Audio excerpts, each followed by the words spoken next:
Hey guys, it's Kevin.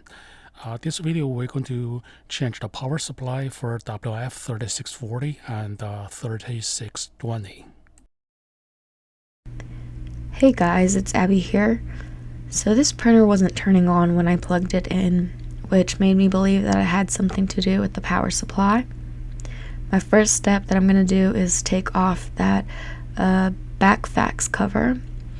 I'll just take the two screws off of that, and then that's going to uncover where my power supply is. So that's where I first took off that screw, because I originally just thought that I was going to replace that whole power supply. And that's when I did realize that the cable to the power supply actually wasn't even plugged in. So realizing that, I wasn't going to actually change out the whole power supply. There you can see that connection is the bottom far right connection is where that power supply goes into. So that's where I'm kind of pulling that out right there, and then I'm just going to put that, connect it back up.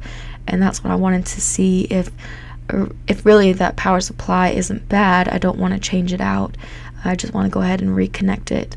And there I was just screwing that back in and tucking my wires back in, and then I can put that fax cover back on. And then once I got that fit in, I can put the two screws back on, and I will plug it back in, and then I can power on my printer to see if that works. It powers on, so really I didn't want to go ahead and change out my whole power supply if I didn't need to, which I originally thought it was the power supply, and it was, it just wasn't plugged in. So happy printing.